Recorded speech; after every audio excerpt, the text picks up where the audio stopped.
Hello everyone, हर्ष यार। तो finally यार मुझे अपने यूट्यूब अकाउंट का पासवर्ड याद आ गया। तो अब चैनल पे वीडियोस आ रही होंगी। जोक्स अपार्ट यार, अब चैनल पे वीडियोस आ रही होंगी। आज अल्टरनेटिंग करंट का हम लोग शॉर्ट नोट्स देख रहे होंगे एकदम जल्दी में। और इसको जैसे मैं बता रहा हूँ वैसे तुम अगर कोई नहीं पढ़ा है तो वैसे ही कर लेना, तुम्हारा हो जाना चाहिए उसके बाद। हाँ, तो स्टार्टिंग में सबसे पहले किसी भी फंक्शन का एवरेज वैल्यू निकालनी हो। जैसे करंट का कोई ग्राफ दिया हुआ है करंट टाइम का, अगर तुमको बोला जाए कि करंट का एवरेज वैल्यू निकालो क्या होगा किसी पर्टिकुलर टाइम में, तो यहाँ पे वाई समझ लो आई है, मतलब करंट से रिप्लेस किए हैं। उसके बाद ये मतलब ये तुम्हारा फंक्शन कैसा भी हो, ये तुम्हारा ऐसी ही एवरेज वैल्यू ऐसे निकलता है किसी भी फंक्शन का। साइन थीटा का एवरेज वैल्यू होता है एक साइकिल के लिए 0, कॉस थीटा का वैसे, साइन स्क्वायर थीटा का वैसे, कोस स्क्वायर थीटा का भी वैसे। आरएमएस जो होता है वो क्या होता है, पहले हम लोग स्क्वायर लेते हैं, फिर उसका मीन मतलब एवरेज करते हैं, फिर अंडर रूट लगा देते हैं। अब बात करते हैं एसी सर्किट्स पे, जिस जो हम लोग को पढ़ना है। एसी सर्किट्स में जो क्वेश्चन आएंगे वो एलसीआर सर्किट्स में आएंगे 95% केसेस में, कह सकते हैं। लेकिन उसके पहले हम लोग को उससे पहले जो उसके पहले के कॉन्सेप्ट्स पढ़ने पड़ेंगे जिससे फाइनली हम लोग एलसीआर समझ पाएँ। तो सबसे पहले प्योर रेजिस्टिव सर्किट पढ़ते हैं। तो इसमें ये कुछ नहीं, ये तो अभी तक जैसे हम लोग डीसी सर्किट पढ़ रहे थे उसी तरह का कुछ रहता है इसमें, समझ लो तुम। अगर वोल्टेज का फंक्शन ये दिया हुआ है, आई का फंक्शन ये तुम्हारा दिया होगा, तो वी की जो आई नॉट की वैल्यू जो होगी, मैक्सिमम करंट की वैल्यू, वो वी नॉट अपॉन आर हो जाएगी। और I as a function of time तुमको निकालना होगा, तो V as a function of time t upon R हो जाएगा। लेकिन ये जो फॉर्मूला है आई टी वाला, जो ये तुम्हारा क्या कहते हैं, खाली रेसिस्टिव सर्किट के केस में वैलिड है। क्योंकि क्या होगा कि बाकी अगर कैपेसिटर और इंडक्टर सब जाता है तो उस केस में क्या होता है कि ये जो तुम्हारा करंट और वोल्टेज है उनके जो फेज़ एंगल है उसमें चेंजेस आने लगते हैं। लेकिन प्योर रेसिस्टिव के केस में दोनों का फेस सेम होता है। तो बस ये बात ध्यान रखना है। तो प्योर रेसिस्टिव वाला तो बहुत ईजी हो जाता है। अब प्योर कैपेसिटिव और प्योर इंडक्टिव, तो इसको याद करने का तरीका है आई पी एल, मतलब इंडक्टर केस में पोटेंशियल लीड करता है, और वैसे ही कैपेसिटर केस में वोल्टेज लीड करेगा। तो मेक का याद रख लो, सॉरी, कैपेसिटर केस में करंट लीड करेगा, गलती बोल दिया मैंने। तो तुम एक का याद कर लो इंडक्टर का, तो कैपेसिटर का तुमको ऐसे ही याद हो जाना। सी से कैपेसिटर और सी से करंट, ऐसे भी याद रख सकते हो कि कैपेसिटर केस में करंट लीड करता है पाई बाई टू एंगल से। हाँ, तो अब यहाँ पे देखो V as a function of time t हमको दिया है, तो हमको I as a function of time T निकालना है। तो कुछ नहीं करेंगे, फेज एंगल में पाई बाई टू ऐड कर देंगे बस, और कुछ नहीं, वैसे निकल जाएगा। और लेकिन अगर तुमको क्या कहते हैं वी आर एम एस अगर तुमको कभी निकालना होगा तो तुम क्या करोगे, जो मैक्सिमम वैल्यू जो पीक वैल्यू होती है वी नॉट, उस अपॉन रूट टू कर दोगे तो तुम्हारा आर एम एस आ जाएगा। वही लिखा हुआ है कि कैपेसिटर केस में, तुम प्योर कैपेसिटिव सर्किट केस में जो करंट होती है वो pi by two angle lead कर रही होती है। प्योर इंडक्टर की बात करें तो प्योर इंडक्टर केस में क्या होगा, तुम्हारा पोटेंशियल लीड कर रहा होगा। तो वैसे यहाँ पे हमारा I as a function of time t दिया हुआ है, तो हमको V as a function of time T निकालना होगा। तो मतलब इसमें क्या होगा, पोटेंशियल लीड कर रहा होगा, तो इसलिए पाई बाई टू एंगल जोड़ दिए हम लोग, ऐड कर दिए। वी आर एम एस जो होगा V naught upon root two हो जाएगा, आई आर एम एस जो होगा I naught upon root two. जो भी फंक्शन का आर एम एस निकालना होगा अपन रूट टू कर देते हैं, नॉर्मली हम लोग करते हैं, हमेशा ये नहीं होता, लेकिन मोस्टली हम लोग यही करते हैं। आगे क्वेश्चन भी रहेगा जिसमें हम लोग ऐसे नहीं कर रहे होंगे, तो मोस्टली केसेस में लेकिन ऐसे करते हैं। आई नॉट की वैल्यू जो होगी, अब हाँ हाँ, यहाँ पे देखो आई नॉट की वैल्यू यहाँ पे वी नॉट बाई आर नहीं लिखेंगे हम लोग, यहाँ पे हम लोग आर नहीं लिखेंगे, यहाँ पे आर यहाँ पे रिप्लेस हो जाएगा एक्सी से। एक्सी यहाँ पे हमारा समझ लो कैपेसिटर आ गया, तो उसकी वजह से जो रेसिस्टेंस होती है उसको हम एक्सी कहते हैं। एक्सी की value one upon omega C होती है। तो आई नॉट की जो वैल्यू होगी वी नॉट अपॉन एक्सी होगी, यहाँ पे जो आई नॉट की वैल्यू होगी वी नॉट अपॉन एक्सएल होगा। एक्सएल को तुम यहाँ पे इंडक्टिव रिएक्टेंस मान सकते हो, एक्सएल की जो वैल्यू होगी ओमेगा एल होगी। यहाँ पे तुम देख रहे हो कि यहाँ पे जो पोटेंशियल है वो पाई बाई टू एंगल से लीड कर रहा है, ठीक है। अब एल आर सर्किट की बात करें, अब क्या हो, कम्बिनेशन अब हम लगाना चालू कर दिए। एल आर पहले पढ़ेंगे, फिर आर सी पढ़ेंगे, फिर लास्ट में एल सी आर पढ़ेंगे। एल आर के केस में देखो क्या होगा, एल आर के केस में तुम्हारा V as a function of time t दिया सॉरी सॉरी तुम्हारा I as a function of time t दिया हुआ है। तो अब तुमको निकालना है यहाँ पे potential as a function of time T क्या होगा। तो दोनों को ऐड कर देंगे, क्योंकि सीरीज़ में है तो पोटेंशियल ऐड हो जाता। तो दोनों को ऐड करेंगे, V equals to V R plus V L. तो वी आर के केस में तो कुछ फेज में चेंज नहीं आएगा, लेकिन वी एल के केस में क्या होगा, पाई बाई टू एंगल से लीड कर जाएगा, क्योंकि पोटेंशियल लीड करता है इंडक्टर केस में। तो ये फाइनली वी नॉट की sign omega T plus five. देखो तुमको क्या होगा ना कि ये जो एसी सर्किट है इसमें तुमको जेड पढ़ना पड़ेगा हर जगह, मतलब तुम जेड इंपीडेंस होता है। तो जब तुम्हारा प्योर रेसिस्टिव सर्किट होता है तो जेड की वैल्यू आर हो जाती है। हम लोग अभी पढ़े थे स्टार्टिंग में, सबसे पहले जो प्योर रेसिस्टिव सर्किट पढ़े थे, तुम हमेशा निकाल दो आई नॉट की value V not upon R. तुमको पता है आई नॉट निकालना पड़ेगा क्वेश्चन में, तुमको वी नॉट दिया होगा या वी नॉट दिया होगा तो आई नॉट निकालना पड़ेगा। तो तुमको यहाँ पे जेड, तुमको नीचे जो जो पार्ट आता है उसमें तुमको जेड तुमको पता होना चाहिए क्या है।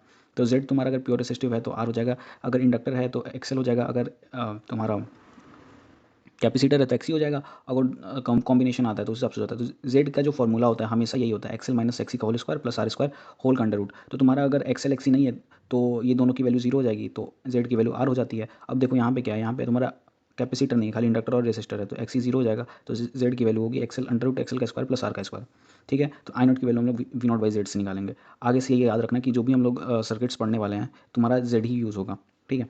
और ये एक चीज़, एक नोटेशन ध्यान रखना पड़ता है कि हम लोग फेजर डायग्राम से क्वेश्चन को सॉल्व करते हैं तो आई की डायरेक्शन जो होती है हमारी रेसिस्टेंस की डायरेक्शन के टुवर्ड्स होती है, एक्सेल ऊपर होगा, एक्सी नीचे होगा। ये एक्सेल का डायरेक्शन हमेशा ऊपर होता है, एक्सी का डायरेक्शन हमेशा नीचे होता है, ये बात हमेशा याद रखना।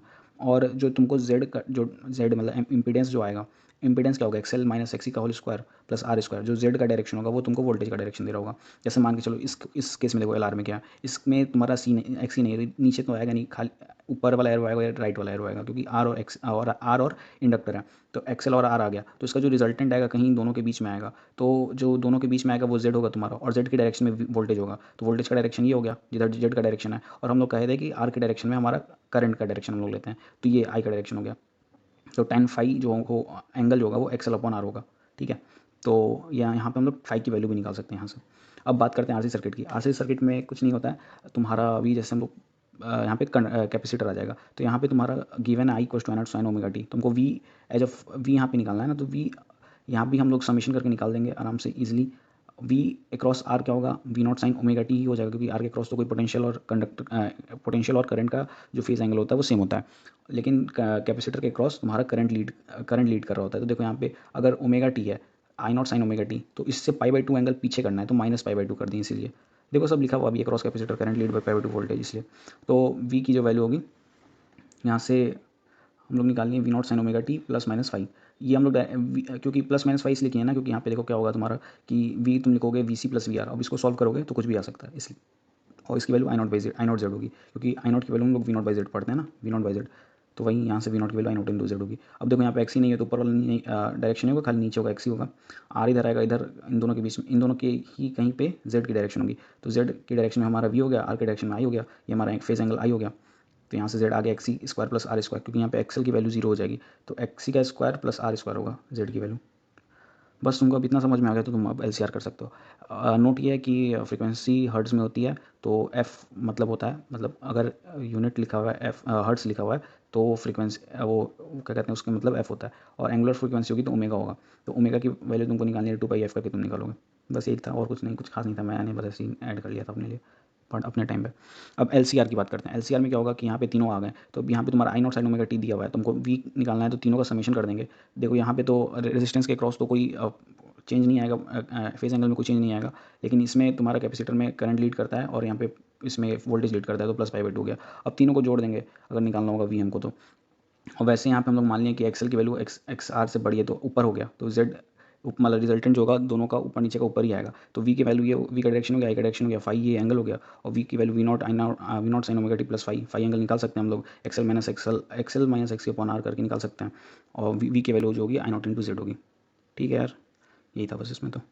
अब पावर फैक्टर ये सब पढ़ते हैं, क्वालिटी फैक्टर बैंडविड्थ, सब थोड़ा थोड़ा छोटा छोटा टॉपिक है, बस कंप्लीट हो जाएगा। कॉस फाई की वैल्यू, कॉस फाई को हम लोग बोलते हैं पावर फैक्टर, जिसकी वैल्यू आर बाई जेड होती है। और प्योर कैपेसिटी और इंडक्टिव के केस में कॉस फाई की वैल्यू जीरो हो जाती है, क्योंकि एंगल 90 डिग्री होगा, तो कॉस फाई जो होगा हमारा जीरो हो जाएगा।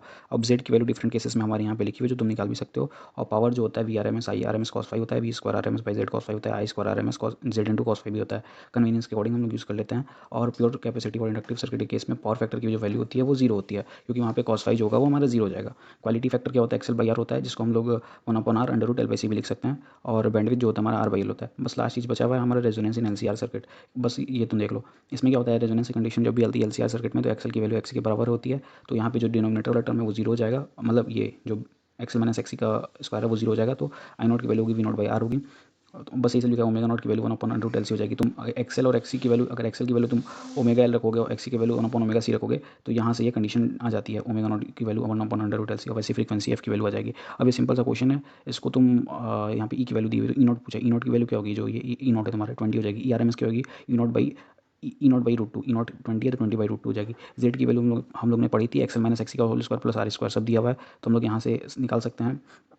अब चौथा चीज़ हमारा चौथा चीज़ क्या पूछा है, आई नॉट पूछा है ना, आई नॉट की value E nought by Z होगी। तो इसीलिए सब तुमको पता होना चाहिए क्या होता है। तो जेड यहाँ पे हमारा निकाला हुआ था, तो वहाँ से आई नॉट की वैल्यू हो गई। आई आर एम एस क्या होगा, आई नॉट/√2 होगी, तो आई नॉट हम लोग निकाल चुके हैं, तो आई नॉट/√2 कर देंगे। Cos phi R by Z होता है, तो यहाँ से कॉस फाई भी निकल जाएगा। पावर क्या होता है, V R M S I R M S cos phi, तो वहाँ से पावर भी निकल जाएगा। अब नेक्स्ट चीज़ क्या है हमारी, I as a function of time T. तो I as a function of time T निकालना है, तो हमारा I naught sine omega T plus यहाँ मतलब पहले हम लोग ये निकालेंगे, थी फाई निकालना पड़ेगा, एंगल फेज एंगल निकालना पड़ेगा। तो एक्सेल एक्सी की और आर निकालें, यहाँ से हमारा फेज एंगल आ गया, तो I naught sine omega T plus ये जो हमारा एंगल है फेज एंगल 53 डिग्री वो हो गया।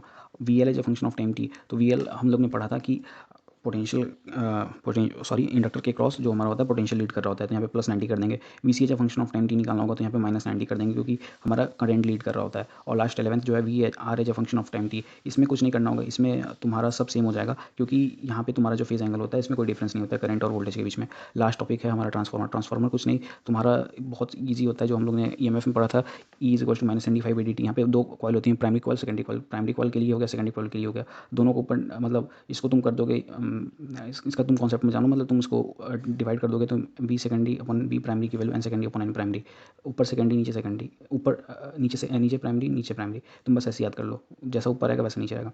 उसको तुम ऐसे भी याद कर सकते हो, सेकेंडरी हम लोग आउटपुट कॉइल को बोलते हैं और प्राइमरी हम लोग इनपुट कॉइल को बोलते हैं। तो V output upon V input is equal to N output upon N input. और एक रिजल्ट और इसमें याद रखना है, I secondary upon I primary is equal to V primary upon V secondary, क्योंकि इसका भी यूज़ पड़ता है किसी किसी क्वेश्चन में। तो बस यहाँ पे हमारा जितना कॉन्सेप्ट था और कुछ कुछ क्वेश्चन थे वो हो जाता है। अब एक दो क्वेश्चन उसको जल्दी से देख लेते हैं। ये तुम्हारा बहुत अच्छा क्वेश्चन है आरसी सर्किट का। ये तुम्हारा वोल्टेज का as a function of time T graph दिया हुआ है। तुमको पता है क्या करेगा, ये तुमको सिग्नल दे देगा, पूछेगा कि ये जो आउटपुट इसका क्या कहते हैं, आउटपुट वेव कैसे निकलेगा, मतलब आउटपुट जो हमारा क्या निकालना है, सॉरी, आउटपुट जो वोल्टेज होगा वो हमको कैसे दिखेगा। 4 ग्राफ दे देगा, तुमको बोलेगा कौन सा ग्राफ है बताओ, तो हम लोग को निकालना पड़ेगा। तो फर्स्ट हाफ के लिए, मतलब इस हाफ के लिए हम लोग देखें ना कि हमारा वोल्टेज कांस्टेंट है, तो for first half we can replace with battery of constant voltage. तो हम लोग इसको कांस्टेंट वोल्टेज से रिप्लेस कर दिए, जो एसी सोर्स है उसको कांस्टेंट वोल्टेज सोर्स से रिप्लेस कर दिए। तो ये हमारा वो अब हमारा कैपेसिटर का वो जो हम लोग ने डिस्चार्जिंग वाला पढ़ा था कैपेसिटर का, वही हो गया यहाँ पे। तो Q equal to Q naught E 1 - e की पावर -t अपॉन RC, यहाँ से वी आ गया, और वी नॉट, तो V naught is equal to 1 - e की पावर मतलब e की पावर -x जैसा जो ग्राफ होता है ऐसा कुछ बनेगा। और सेकंड हाफ के लिए क्या होगा कि हमारा वोल्टेज जो होगा वो जीरो हो जाएगा। तो हम लोग इसको ओपन वायर से रिप्लेस कर सकते हैं, क्लोज वायर से, सॉरी, क्लोज वायर से रिप्लेस कर देंगे। तो यहाँ पे हमारा नॉर्मल फिर से वो ये डिस्चार्जिंग का केस बन जाएगा, ये सॉरी ऊपर वाला चार्जिंग का था, ये डिस्चार्जिंग का केस बन जाएगा। तो हमारा जो ग्राफ होगा वो सेकंड हाफ के लिए ऐसे होगा। अब थर्ड हाफ के लिए फिर से वापस से ये जो फर्स्ट हाफ का था वैसे ही होगा, तो मतलब ग्राफ कुछ ऐसे ही आएगा। तो मतलब ग्राफ ऐसा कुछ रिपीट कर रहा होगा। तो ये क्वेश्चन बहुत अच्छा था ये।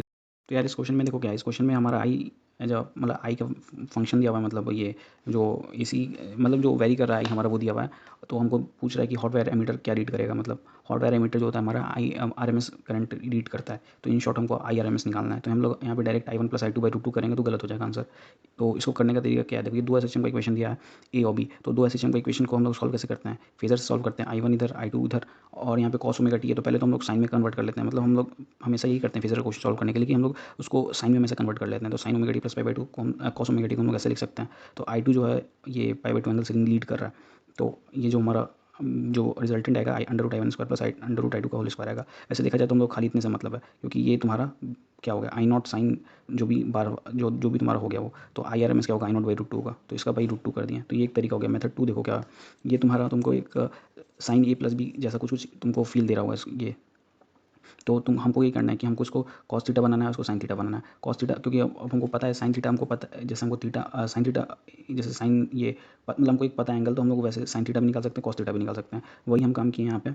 √I1 + I2 का स्क्वायर को डिवाइड, ऐसे तुम सोच सकते हो, √I1 + I2 का स्क्वायर को डिवाइड कर दिया डेनोमिनेटर में, तो I1 I2 वही है। तो मतलब इन केस ये तुम्हारा cos थीटा बन गया, ये sin थीटा बन गया। अब ये cos theta sin ω t + sin theta cos ω t, ये sin थीटा वाले का फॉर्मूला बन गया। यहाँ sin0 आ गया, तो IRMS की वैल्यू I0/√2 हो गई। तो यहाँ से तुम्हारा IRMS आ गया।